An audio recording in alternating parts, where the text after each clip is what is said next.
Friends, आज मैं आपके साथ डिस्कस करने वाली हूँ पैंडेमिक के बारे में। जैसे कि आप जानते हैं कि इस पैंडेमिक से पूरी दुनिया परेशान है। हमारी ज़िंदगी पूरी तरह से बदल दी है इसने। ना हम किसी से मिलते हैं, ना कहीं जाते हैं। पूरी हमारी सोशल लाइफ ही खत्म हो गई है।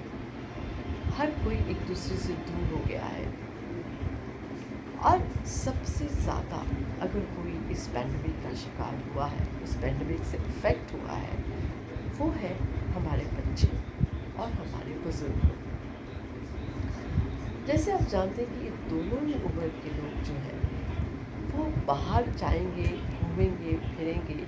तो ये दोनों जैसे बच्चे हैं, तो बच्चे जितना खेलेंगे, मस्ती करेंगे, स्कूल जाएंगे, अब तो उतना ही वही उनकी मेंटल और फिजिकल ग्रोथ के लिए बहुत ज़रूरी है। और उसी तरह से बुज़ुर्ग लोग जितना एक्टिव रहें, उतना उनकी फिजिकल और मेंटल ग्रोथ के लिए सही रहता है। लेकिन अब जो कि सिचुएशन जो चल रही थी, तो पेरेंट्स भी बच्चों को बाहर भेजने में डरते थे। नेचुरली कहीं से भी बच्चे कहीं से भी वायरस लेके आ सकते हैं। और बुज़ुर्ग लोगों का ये है कि उस एज में मल्टीपल प्रॉब्लम्स रहती है और इम्यूनिटी भी बहुत स्लो रहती है, तो वायरस का अटैक होने का ज़्यादा डर रहता है। लेकिन अभी तो सिचुएशन जैसे हम देख रहे हैं कि थोड़ी बेटर हो रही है और चीज़ें अपनी नॉर्मल पे आने शुरू हो गई हैं। ज़्यादा नहीं, थोड़ा थोड़ा सा आ रहा है। स्कूल कॉलेजेस भी अब खुल रहे हैं और थोड़ी देर थोड़ा थोड़ा बिजनेस जो है वो पटरी पे आ रहा है। और ऐसा पहले भी हुआ था एक बार, और हमने देखा कि नॉर्मल होने के बाद अचानक से फिर केसेस बढ़ने लगे। तो इसके लिए हम ये सब कहते हैं कि अभी ये बार बार खुलना फिर बंद कर देना, केसेस जैसे कम हुए तो खोल दिया आपने, बढ़ गए फिर बंद कर दिया, तो ये कब तक चलेगा? क्योंकि इस तरह से तो ज़िंदगी चलानी बहुत मुश्किल हो जाएगी और हमारी इकॉनमी सफ़र करेगी, बच्चों की एजुकेशन सफ़र करेगी और बच्चों का फ्यूचर क्या होगा। तो इसके लिए अब हमें क्या करना है कि दोबारा ये नौबत ना आए। तो उसके लिए हमें ही खुद कुछ करना पड़ेगा, हमें ही इसके कोई रास्ता ढूंढना पड़ेगा, एक बीच का रास्ता। और वो मेरे हिसाब से तो वही है कि हमें इस वायरस के साथ जीना सीखना पड़ेगा। हमें इस वायरस से दोस्ती करनी पड़ेगी, हमें इसके हर टैक्टिक को समझना पड़ेगा और अपनी ताकि हम अपनी ज़िंदगी आराम से चला सकें, ये वायरस के साथ रहकर अपने आप को भी सुरक्षित रख सकें और अपने आसपास के लोगों को भी सुरक्षित रखें। क्योंकि बार बार क्या हो जाता है कि ऑलमोस्ट लाइफ थोड़ी सी पटरी पे आने वाली होती है कि फिर कुछ ऐसा होता है कि फिर back to square one, zero पे आ जाते हैं। तो ये इसको इसके लिए हमें यही है कि हमें अपने आप पे थोड़ा रेस्ट्रेन रखना ही होगा और एडमिनिस्ट्रेशन को भी जो रिलैक्सेशन जो है वो ग्रेजुअली स्टेप बाय स्टेप। अब जैसे कुछ रिलैक्सेशंस हैं कि जिनको हटाने और ना हटाने से किसी आम आदमी को कोई फ़र्क नहीं पड़ता। जैसे मैरिजेस में या कहीं भी गैदरिंग में 50 लोगों से ज़्यादा नहीं है, तो वो 50 के लिमिट को रखना ठीक है, बिकॉज़ उससे किसी को नुकसान नहीं होगा और इकोनॉमिकली भी देखें तो वो उससे फ़ायदा ही है लोगों का।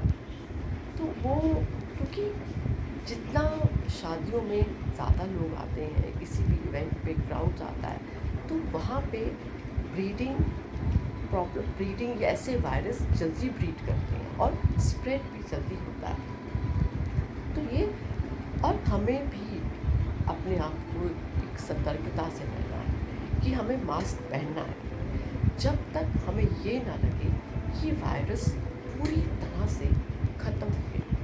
और ये जो एडमिनिस्ट्रेशन का रिस्ट्रिक्शन रहता है कि जब केसेस बढ़ जाते हैं तो लोगों के पीछे पीछे मास्क पहना है कि नहीं पहना है, एक मार्शल्स रखते हैं। तो ये मास्क का जो है कि इसका जो रिस्ट्रिक्शंस है और स्ट्रिक्टनेस है वो कांस्टेंट रहना चाहिए जब तक कि ये पूरी तरह से हम ना एश्योर हो जाए कि ये वायरस चला गया है। क्योंकि बच्चे, यूथ और बुज़ुर्ग लोग, इवन हर वर्ग का इंसान जो है घर बैठ के मैं इतना कोई it's not healthy, it's not healthy at all. और ऑनलाइन एजुकेशन जो है, मुझे ऐसा लगता नहीं है कि ऑनलाइन एजुकेशन से कोई बच्चे ठीक से सीख पाते हैं, क्योंकि बड़े बच्चों का तो चलो ठीक है, दे कैन अंडरस्टैंड, लेकिन छोटे बच्चे जो हैं उनके साथ तो उनके पेरेंट्स को बैठना पड़ता है।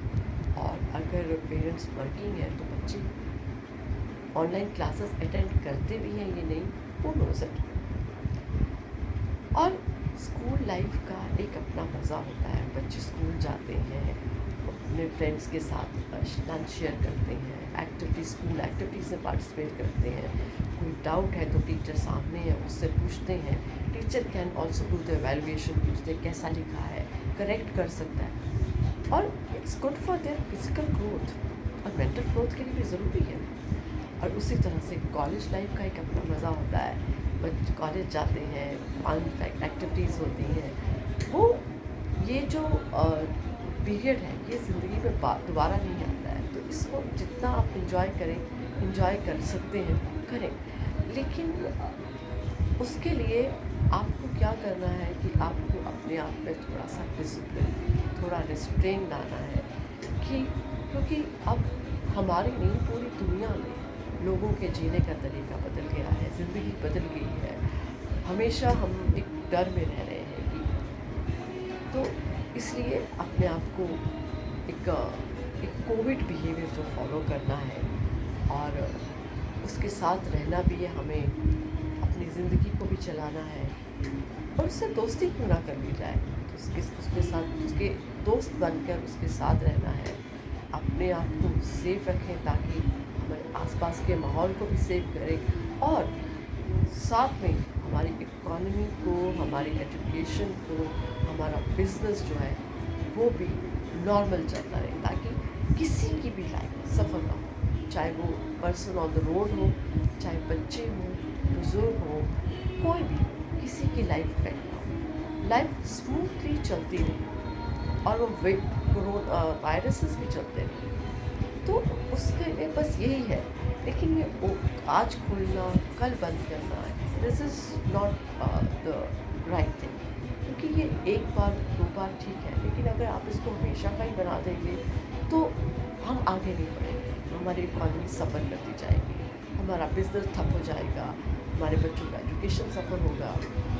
तो हमें अपनी पिछली गलतियों से कुछ सीखना है, और वो ज़रूरी भी है, ताकि आगे बढ़ने के लिए वो ज़रूरी है कि हम अपनी पिछली गलतियों को एनालाइज़ करें और आगे एक सतर्कता से, सावधानी से बढ़ें और अपनी लाइफ को एक डायरेक्शन दें, ताकि हम इन वायरसेस से लड़ सकें और अपनी ज़िंदगी को आगे चला सकें। Thank you so much.